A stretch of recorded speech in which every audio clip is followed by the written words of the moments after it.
माई cheater wife episode 7। Vikrant का driver अभिमान को एक बड़े से 5 स्टार होटल के पास लेकर आया। उसने जल्दी से अभिमान की तरफ का दरवाज़ा खोला और बाहर आने के लिए कहा। जैसे ही अभिमान बाहर आया, उसकी नज़र सामने खड़े उस शानदार होटल पर पड़ी। होटल लगभग 22 मंजिल का था।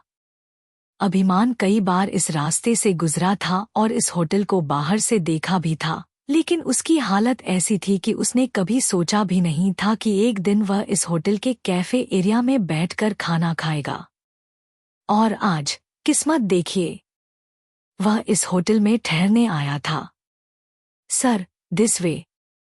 होटल का मैनेजर, जिसकी पहले ही विक्रांत से बात हो चुकी थी, बाहर खड़ा अभिमान का इंतजार कर रहा था। अभिमान को देखते ही वह बहुत अदब से उसे अंदर ले जाने लगा। आसपास खड़े वेटर और रिसेप्शनिस्ट उसे अजीब नजरों से घूर रहे थे। अभिमान की शर्ट 2-3 जगह से फटी हुई थी। बियर बार के गार्ड्स ने जो मारा था, उसकी वजह से आंखों के पास कई चोटों के निशान थे। होंठों से बहा खून अब सूख चुका था। इस हालत में वह किसी भिखारी जैसा लग रहा था। लेकिन हैरानी की बात यह थी कि ऐसा इंसान होटल के सबसे महंगे कमरे, प्रेसिडेंशियल स्वीट, में ठहरने आया था और होटल स्टाफ को उसके लिए 24 घंटे अटेंटिव रहने का ऑर्डर दिया गया था। यह सोचकर सब हैरान थे। जैसे ही अभिमान ने होटल की भव्यता देखी, उसकी आंखें चमकदमक से चौंधिया गईं। रिसेप्शन से लेकर लॉबी तक हर जगह इतनी महंगी सजावट थी कि अगर वह साल भर भी मेहनत करे तो वहां रखी एक छोटी चीज का नुकसान भरपाई नहीं कर पाएगा। उसका हर कदम भारी लग रहा था। खुद को इस तरह का स्पेशल ट्रीटमेंट मिलते देख उसे शर्म आ रही थी। किसी तरह वह प्रेसिडेंशियल स्वीट तक पहुंचा, लेकिन वहां का नजारा देखकर तो वह और भी दंग रह गया। वो कमरा किसी सपने जैसा था, मानो किसी राजा या राजकुमार का हो। गोल्डन फ्रेम वाले बड़े आईने, फर्श पर बिछी महंगी कालीनें, दीवारों पर सजी शानदार पेंटिंग्स, सब मिलकर कमरे को लग्जरी बना रहे थे। ये पूरा कमरा सिर्फ मेरे लिए? अभिमान ने हैरानी से पूछा। जी हाँ सर, बिल्कुल। हम आपकी प्राइवेसी को पूरी अहमियत देते हैं। बिना आपकी इजाजत कोई भी स्टाफ इस कमरे के आसपास भी नहीं आएगा। इसकी पूरी जिम्मेदारी मेरी है, मैनेजर ने बेहद शालीनता से जवाब दिया। अभिमान कमरे में अकेला रह गया। उसकी नज़र सामने की दीवार पर लगी एक बड़ी स्क्रीन वाली टीवी पर पड़ी। उसके सामने एक गोल शेप का बड़ा सा बेड था, जिस पर खूबसूरत डिजाइन वाली चादरें बिछी थी। गद्दा इतना मुलायम था कि लगता था कोई उस पर गिरते ही सो जाएगा। वह आगे बढ़ा और खिड़की खोल दी। मैनेजर ने कहा, सर, ये होटल की सबसे बेस्ट लोकेशन है। यहां से सीफेस व्यू मिलता है। सामने ही जुहू बीच है। अभिमान ने बस हल्की सी गर्दन हिलाई और वापस अंदर आ गया। Sir, we hope you enjoy. आपको किसी भी वक्त कोई मदद चाहिए तो बस इस फोन से रिसेप्शन पर कॉल कर दीजिए। 30 सेकंड के अंदर स्टाफ आपके पास पहुंच जाएगा। ये कहकर मैनेजर और बाकी वेटर बाहर चले गए। मैनेजर के जाते ही अभिमान ने फिर एक बार कमरे को गौर से देखा। उसे अपना पुराना घर याद आने लगा। उसका घर बस एक कमरे का था, छोटा सा। उसमें एक पुराना बेड, लकड़ी की अलमारी और एक छोटा सा टेबल ही रखने की जगह थी। उस छोटे से घर का किराया देने में भी उसे न जाने कितनी मुश्किलें होती थी। और यहाँ ऐसे कमरे का किराया तो शायद उसे अपनी जान देकर भी भरना मुश्किल होता।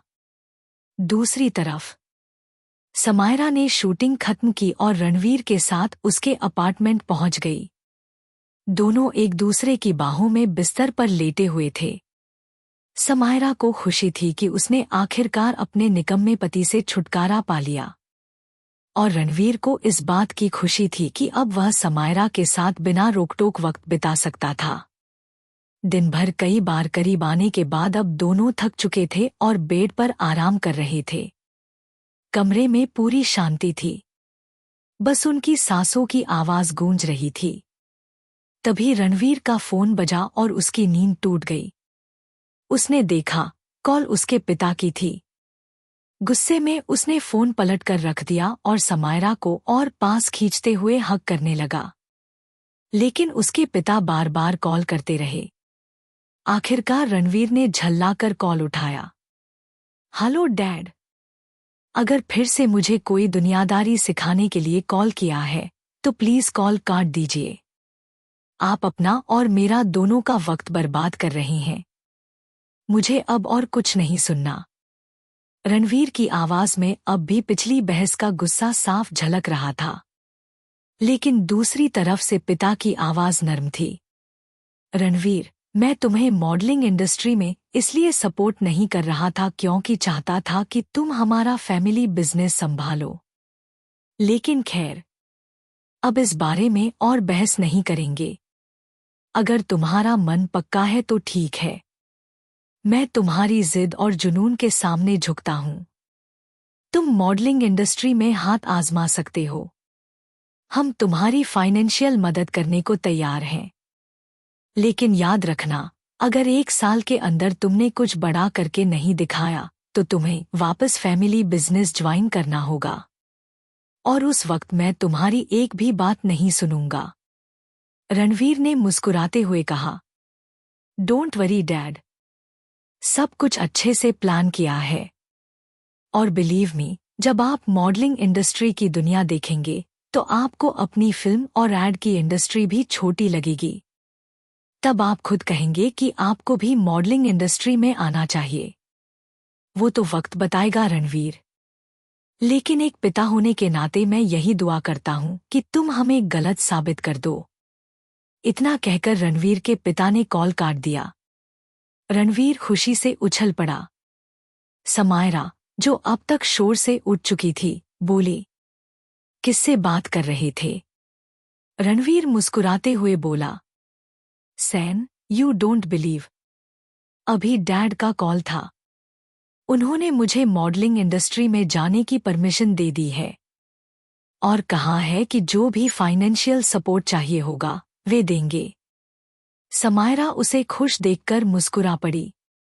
रणवीर बोला, I am so happy baby.